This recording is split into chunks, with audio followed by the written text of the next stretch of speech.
Tan importante es nuestro partido que está en la boca de todos los otros partidos opositores, que como no han presentado un proyecto alternativo de nación, solamente se enfrascan en estar revisando qué hace el partido mayoritario, ¿no? Han perdido, desde mi punto de vista, la posibilidad que les ha dado el pueblo de México de reivindicarse reconociendo sus errores. Tenemos propuestas y propuestas y propuestas cuando la oposición solamente ha presentado, pues lamentablemente, cartuchos quemados. Diputada Andrea Chávez, gracias por platicar con nosotros en Político MX. Gracias a ti, Brenda, por la invitación. Bienvenida. Bueno, comenzamos hablando de la situación de Morena. ¿Cómo ves a Morena? ¿Cómo está Morena en el Congreso? ¿Hay unión? ¿No hay unión? ¿Cómo ves a Morena, además, como partido? Yo creo que por fin tenemos un instrumento electoral que se constituye como partido en términos formales. Durante mucho tiempo venimos precisamente de un movimiento, el movimiento que funda nuestro presidente Andrés Manuel López Obrador, siendo un gran liderazgo en todas las entidades de la República. Y hasta el momento, porque habíamos nacido muy poco antes de ganar la presidencia de la República, la mayoría en la Cámara de Diputados y en el Senado de la República, no habíamos tenido la oportunidad de fortalecernos precisamente como instrumento electoral, como partido. ¿Por qué?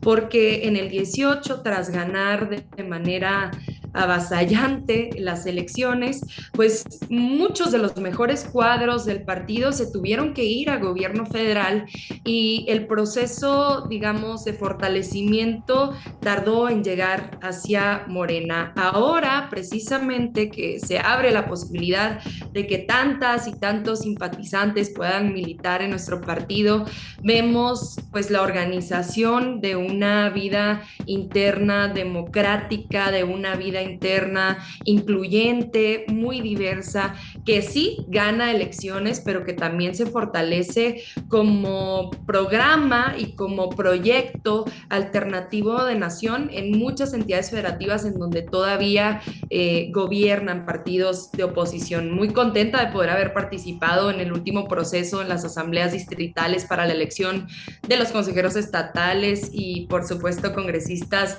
nacionales, en donde quedé electa, y además pues muy contenta de ver esta vida del partido. ¿Qué otro partido puede realizar elecciones internas en el exterior, en Estados Unidos, en Francia, en España, que no fuera Morena? Un amplio movimiento que le dio la bienvenida a hombres y mujeres de buena voluntad, de todas las edades, de todos los estratos sociales, que quieren transformar a nuestro país. Oye, pero hubo muchos actores de la oposición que decían, bueno, es que fue acarreo. Bueno, es que ya vieron las trifulcas. Bueno, es que la quema de boletas. Bueno, pero es que la quema de casillas. Hubo muchos actores políticos que alzaron la mano y que, pues bueno, no vieron esto con buenos ojos, que dijeron, esto podría ser algo que nos está anticipando lo que puede pasar en el 2024.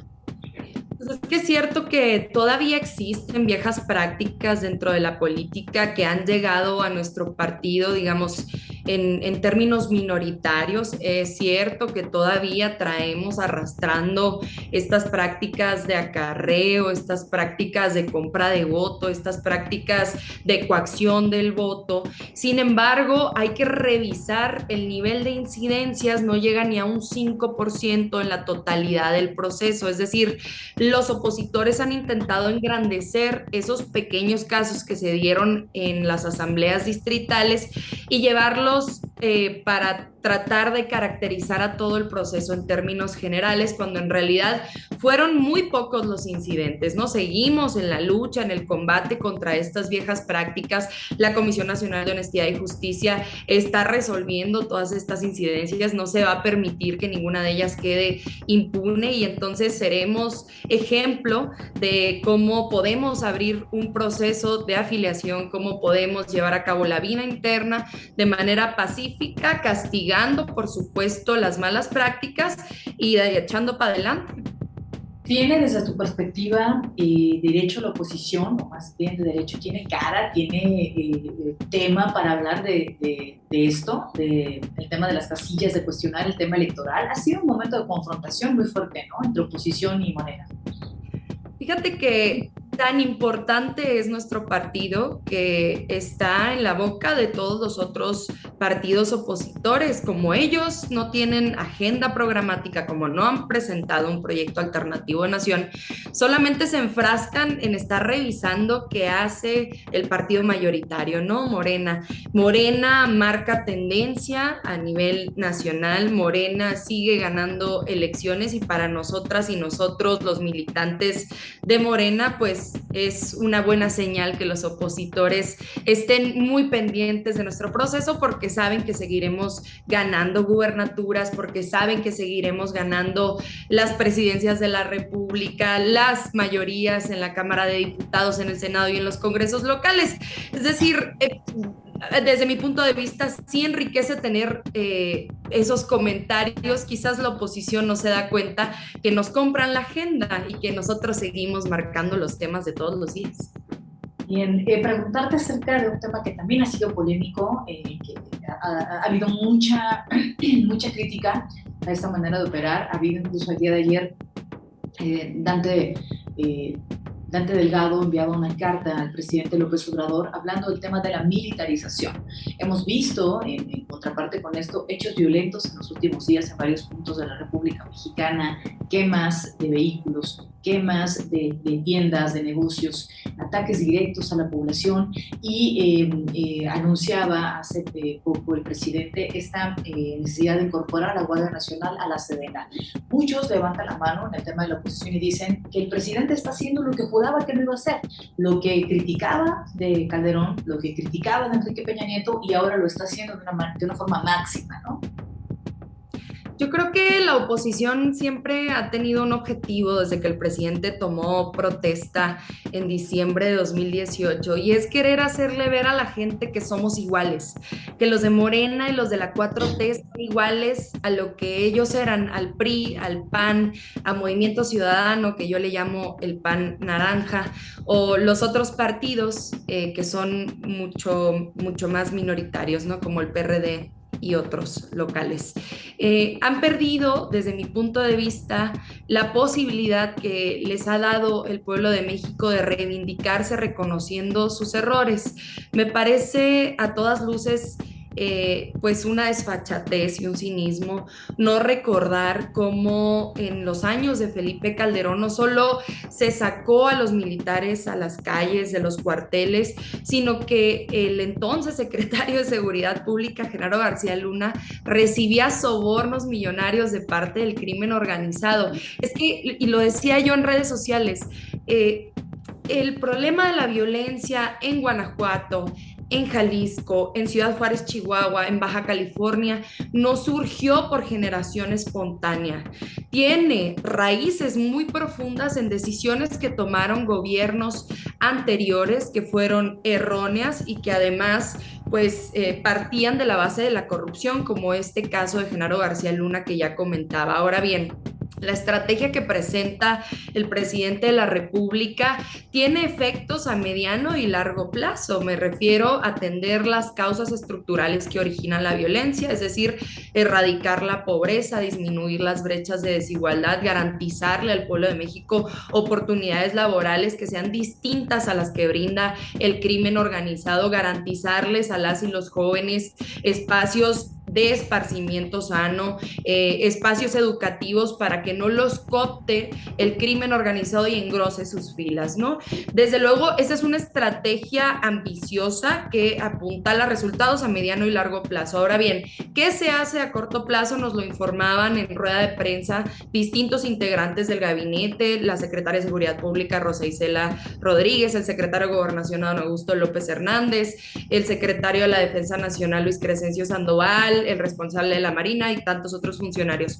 Se han desmantelado muchas redes del crimen organizado, se ha afectado directamente a los activos patrimoniales con distintos decomisos que se han dado a lo largo y ancho de la República y naturalmente hay respuestas de parte del crimen organizado en donde pretenden demostrar su fuerza armamentística y su capacidad de generación de violencia, ¿no? Eso lo vimos particularmente en Jalisco, en Guanajuato y en Baja California. En el caso de Chihuahua, en Ciudad Juárez, Por supuesto que tuvo consecuencias más aterradoras porque el crimen organizado atentó directamente contra la población civil. Ahora bien, hay que explicar y me quiero detener un poquito en el tema de Ciudad Juárez porque nos ayuda a entender la importancia que tienen las Fuerzas Armadas Federales.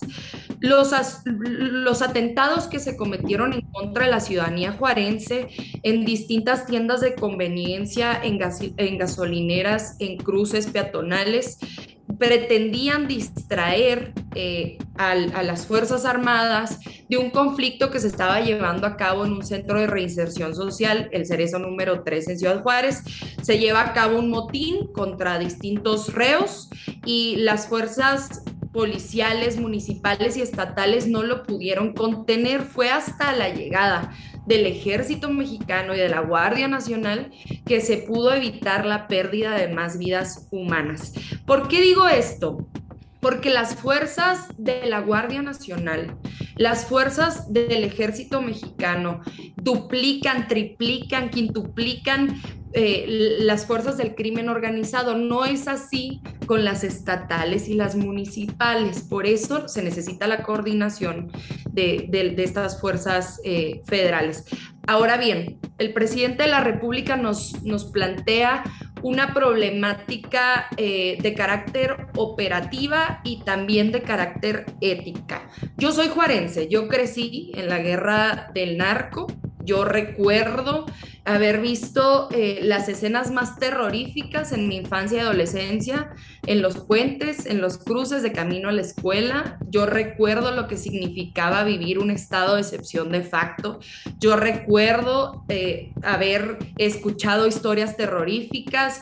Tuvimos que salir de casa en muchas ocasiones por distintas extorsiones, por distintas amenazas. Yo no podía siquiera salir al parque. Y yo recuerdo cómo con la llegada de la entonces Policía Federal comandada por Genaro García Luna, hubo un incremento de la violencia. Los ciudadanos no nos sentíamos protegidos por esas fuerzas y además cuando llega el ejército mexicano, un poco eso se recrudeció. ¿Por qué? Recordarán ustedes que el comandante supremo de las Fuerzas Armadas es el presidente de la República. Y si tienes un presidente de la República como Felipe Calderón que ordena la captura de un capo a toda costa sin importar la pérdida de vidas humanas, que ordena la liberación de Plaza porque tienen convenio, contrato, acuerdo con un cártel de la droga, pues naturalmente el ejército que sabe obedecer, que está en su naturaleza es la disciplina, pues va a atentar en contra de la paz, va a atentar en contra de la armonía dentro de los municipios, dentro de las entidades federativas. ¿Qué pasa? Ahora tienes un presidente de la República como es Andrés Manuel López Obrador, un comandante supremo de las Fuerzas Armadas que protege los derechos humanos, que nunca va a buscar ponerse una medalla con tal de presentar un capo, que busca el bienestar, que antepone la vida por encima de las cosas. Hizo un compromiso con la creación de la Guardia Nacional y está incluido dentro de uno de los transitorios en la reforma constitucional que le dio nacimiento. Este cuerpo de seguridad se va a revisar a 5 años de su constitución para saber cuáles son las modificaciones que se le tienen que hacer para fortalecerlo en la medida en la que vayamos viendo que va funcionando y también ir recortando en la medida en la que vayamos viendo que no va funcionando. Un dato muy importante, la Comisión Nacional de Derechos Humanos tiene una o dos, ya no recuerdo el dato exacto, denuncias por violaciones a derechos humanos en contra de la Guardia Nacional. Esto es increíble porque tiene ya varios años constituida. Además, nos hemos dado cuenta de cómo la Guardia Nacional ha hecho un trabajo extraordinario, como en estados como lo es Michoacán, sin disparar un arma, puede detener a cientos de integrantes del crimen organizado. ¿Qué pasa? Hay que, por supuesto, revisar este transitorio, lo vamos a hacer en la Cámara de Diputados, revisar la iniciativa preferente que seguramente recibiremos para modificar las leyes secundarias y entrar en un debate amplio, generoso, con especialistas en materia de seguridad, con integrantes de la sociedad civil y con población en general, para que nos digan cómo es que quieren que la Guardia Nacional se fortalezca. La Guardia Nacional tiene una aprobación histórica y por eso necesitamos seguir contando con ella fuerte, con un mando que tome en cuenta el respeto irrestricto a derechos humanos y además con una estrategia de pacificación clara y contundente. Y a ver, no el decir, bueno, si no se aprueba en el Congreso esto, yo voy por decreto presidencial, me obligan, ¿no?, a estar un poco en los márgenes, en los bordes, ¿no? ¿No sería atentar contra la dignidad del Congreso? Bueno, si no me lo aprueban, yo de todos modos lo voy a hacer, entonces, ¿dónde queda el papel de ustedes? Mira, las reformas constitucionales requieren de la mayoría calificada de ambas cámaras, luego la aprobación de la mayoría de los congresos locales. Y la oposición, derivado de una discusión que tuvimos hace un par de meses de la reforma eléctrica que pretendía modificar 3 artículos constitucionales para disminuir los precios de la luz a grandes rasgos, entró en un proceso de negación sistémico generalizado que han nombrado ellos mismos como moratoria constitucional. Es decir, se niegan a discutir cualquier propuesta de reforma constitucional que emane del presidente de la República. Y cuando la oposición, que son votos necesarios para llevar a cabo modificaciones constitucionales, te dice que va a decir que no a todo, el presidente de la República naturalmente tiene que elaborar otra estrategia para dar cumplimiento a las distintas promesas que se presentaron en 2018 ante el pueblo de México.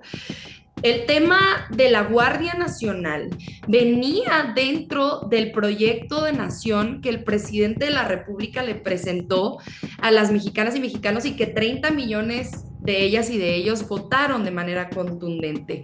El presidente de la República tiene que dar resolución a esas distintas promesas que hizo durante los años y lo va a hacer de todas las formas. Los decretos son perfectamente legales, los decretos están considerados dentro de la Constitución Política de los Estados Unidos Mexicanos, porque luego pareciera ser que lo que se pretende comunicar, particularmente desde la oposición y desde algunos medios de comunicación, es que los decretos son ilegales, que los decretos no están dentro de nuestras leyes, cuando sí es una facultad del titular del Ejecutivo Federal hacer modificaciones a las leyes a través de decretos. Ahora bien, ¿qué estimo yo que va a pasar? Lo que yo estimo es que sí se va a dar una reforma a las leyes, pero no en materia constitucional, sino en materia reglamentaria, para necesitar solamente la mayoría simple, la mayoría absoluta, el 50% más 1 de la integración de la Cámara de Diputados y del Senado de la República en esta materia, en la revisión de la Guardia Nacional y de su mando. Eso es lo que yo estimo. Estaremos viendo próximamente si eso sucede. El periodo ordinario arranca el 1 de septiembre y seguramente habremos de escuchar mayores aportaciones de parte del presidente de la República en este tema. Y desde tu perspectiva, tú que viviste en un lugar como lo es Juárez, ¿no?, ya nos platicabas este antecedente que tú viviste de violencia y de rodeado de estos efectos del crimen, ¿tú consideras que va a haber mucha más seguridad si hay presencia o mayor presencia del ejército en algunos estados de la República? Mira, el ejército ya está en las calles. El ejército no está en los cuarteles. El ejército salió a las calles cuando Felipe Calderón, de manera irresponsable, declaró la guerra contra el narco. Y todo este tema inició en el estado de Michoacán con el operativo conjunto Michoacán, siguió el operativo conjunto Tamaulipas, el operativo conjunto Baja California, el operativo conjunto Chihuahua. Curioso, porque en donde se realizaron los operativos conjuntos es donde mayor violencia vimos en esa época, ¿no? Desde ese momento el ejército salió a las calles. No es que el presidente de la República con esta iniciativa lo saque de los cuarteles. El ejército ya está en las calles. Ahora bien, necesitamos regular su conducta, necesitamos regular los protocolos de defensa de la ciudadanía, necesitamos regular los protocolos de defensa de los derechos humanos. Y para ello necesitamos esa discusión que habremos de dar seguramente el próximo periodo ordinario. Pero sí comentarte una cosa, yo sí he sentido un cambio cuando voy en la carretera de Ciudad Juárez a Chihuahua, de Chihuahua a Parral, de Chihuahua a Cuauhtémoc, cuando voy camino a Delicias, yo sí siento un cambio, inclusive cuando me para un integrante de la Guardia Nacional en su trato, yo sí he sentido un cambio inclusive en la manera en la que hace la revisión de las condiciones de seguridad que hay en los poblados. Yo sí he sentido un cambio. Recordarás tú en la problemática que se dio en el tema del agua en mi estado. La Guardia Nacional, en lugar de reprimir la movilización, llegó desarmada porque a igual fuerza tiene que atender y atendió el tema con profunda dignidad, ¿no? Y yo sí siento ese cambio, aunque sigan siendo militares, ¿eh? Eso es verdaderamente importante. ¿Por qué? Porque durante muchos años ellos tenían la orden de atacar y ahora tienen la orden de defender. Ese es el cambio estructural y si a mí algo me enchina la piel de este gobierno como juarense, como víctima de la violencia en muchas partes de mi historia, si algo me enchina la piel es saber que el gobierno de la Cuarta Transformación le va a volver o va a dignificar nuevamente al ejército mexicano, que es un cuerpo que tiene que dedicar a cuidar, que se tiene que dedicar a cuidar a nuestra nación. Cuando tú ves los asuntos o los terribles atentados que se llevan a cabo en Jalisco, en Guanajuato, a veces en Sinaloa, en Michoacán, en Tamaulipas, en Chihuahua, en Baja California, te das cuenta que la seguridad pública y la seguridad nacional sí van muy de la mano. El ejército mexicano tiene la tarea de proteger al Estado mexicano y el Estado mexicano nunca se puede ver en peligro de verse justamente rebasado por la fuerza armamentística del crimen organizado. Por eso necesitas al ejército mexicano. Ok, en otro tema, antes de que nos coma el tiempo, siempre es extenso hablar de este tema, ¿no? Que genera mucho debate. Preguntarte, el tema de Morena.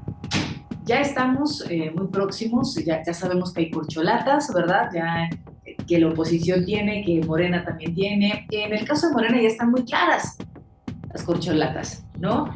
Hay piso parejo, han levantado mucho la mano al interior de Morena, Ricardo Monreal, incluso Marcelo Ebrard, diciendo, a ver, a que haya piso parejo. Si hay piso parejo, ¿qué es lo que se habla en el partido de esto?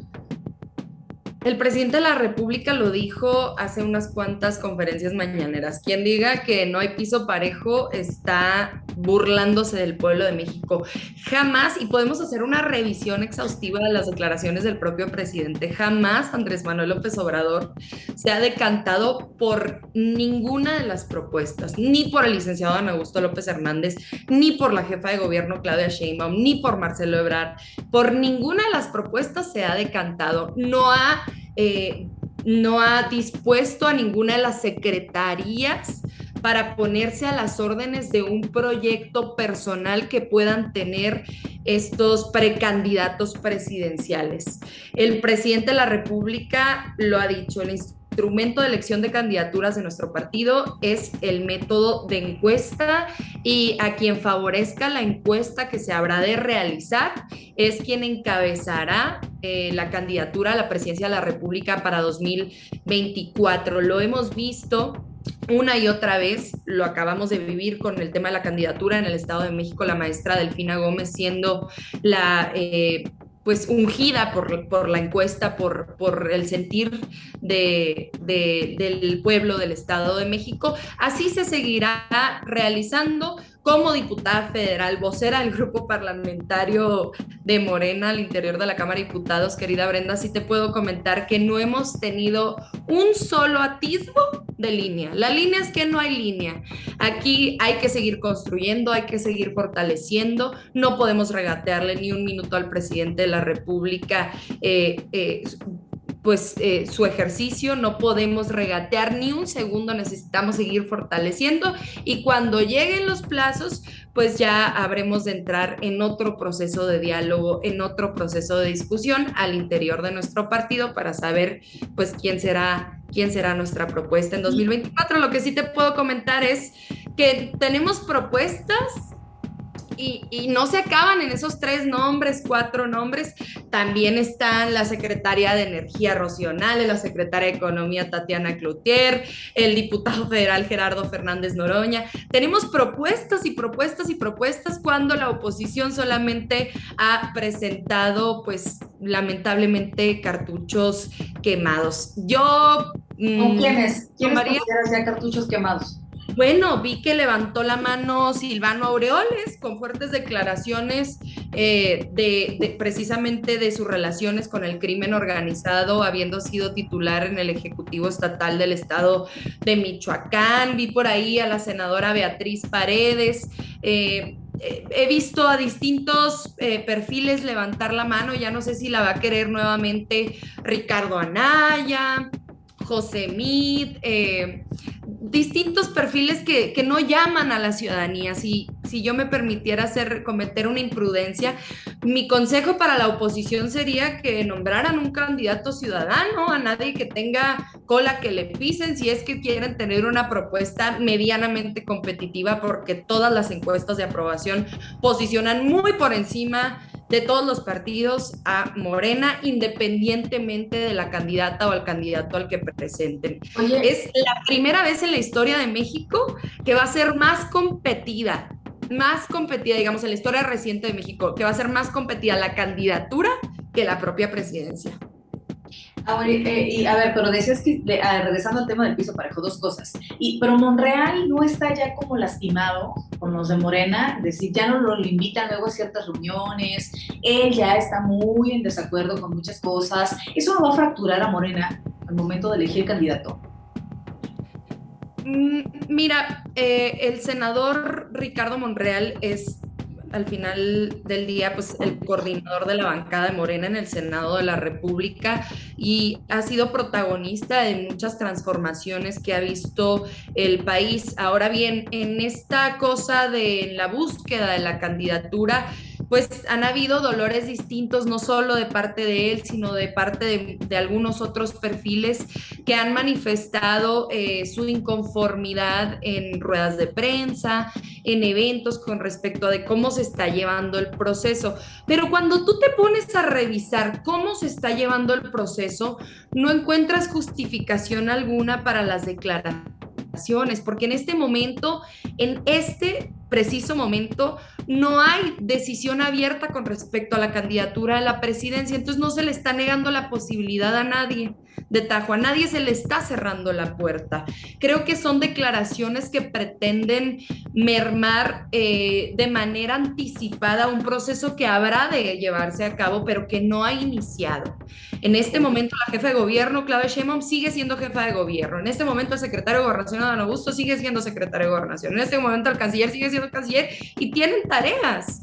No tienen por qué estar pensando en su aspiración para 2024, sino en seguir fortaleciendo el movimiento junto con el presidente de la República. Preguntarte ahora para terminar, diputada, que siempre nos alcanza el tiempo, el compromiso que hay por parte de estos nuevos dirigentes, de estos nuevos políticos, como tú en este caso, que son muy jóvenes, ¿no? Traen carrera desde tiempo atrás y que han elegido un partido político para comenzar a hacer tareas por el país. ¿Cuál es el compromiso de los nuevos liderazgos políticos y los jóvenes? Pues el compromiso es seguir transformando la vida de la gente justamente sin apropiarnos, sin heredar estas viejas prácticas que a todas luces debilitan el proceso democrático que está viviendo nuestro país.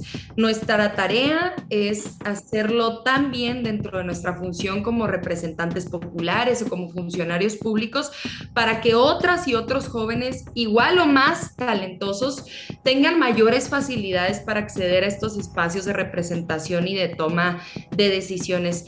Ahora bien, yo sí les voy a decir una cosa, yo he revisado las distintas propuestas de candidaturas jóvenes que hay en todos los partidos políticos y sí les puedo comentar que dentro de los partidos opositores los candidatos jóvenes suelen ser utilizados solamente para cumplir la cuota y además fortalecer acuerdos de otro tipo. Suelen ser sobrinos, primos, hijos, ahijados, en lugar de ser los jóvenes activistas que tienen formación, que tienen propuestas, que les mueve el corazón en lugar de la ambición de algún familiar o de algún padrino.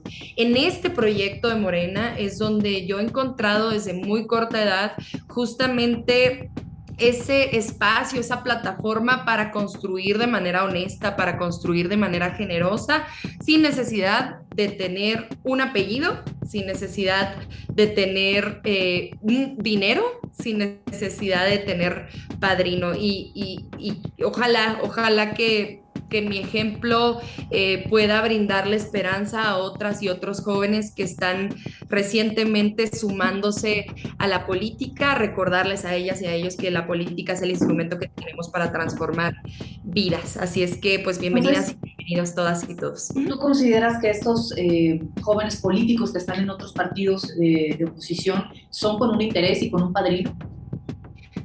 Pues es que basta con revisar. Yo hasta la fecha no he encontrado un perfil a nivel nacional en un partido político opositor que sea menor de 30 años, digamos, para poder ser considerado joven dentro de los estándares internacionales o dentro de los estándares que impone el propio Instituto Nacional Electoral, que verdaderamente venga del activismo o que verdaderamente venga del trabajo en tierra durante muchos años o que verdaderamente venga de una aspiración legítima por transformar la vida de un pueblo, sino que veo todo lo contrario, perfiles que son utilizados, justo como lo comentaba, para cumplir con las cuotas y que suelen tener un apellido que ya no suena. Colosio, por ejemplo, ¿puede ser? Pues podría ser, digo, Colosio ganó la presidencia municipal de Monterrey. Eh, Desde luego, ya no sé si tiene menos de 30 años Luis Donaldo Colosio, pero me refiero en términos nacionales, es que yo no le doy la importancia que suelen darle muchos perfiles justamente a ese presidente, pero no me refiero a él, digamos, en términos particulares. Yo me pongo a revisar aquí en la Cámara de Diputados, me pongo a revisar en el Senado de la República, me pongo a revisar quiénes están ostentando espacios nacionales y no hay juventudes que vengan justamente del activismo. No hay, no lo he encontrado y si ustedes los conocen, por favor, avísenme porque me encantaría comunicarme con ellas y con ellos y a ver si es cierto que quieren transformar a México en lugar de pues andarle haciendo el caldo gordo a un partido político que está perdiendo espacios e incidencia, ¿no? Pues diputada, te agradecemos mucho este tiempo para compartir con nosotros. Sabemos que tienes agenda ocupada, entonces muchas gracias por esta plática. A ti, Brenda.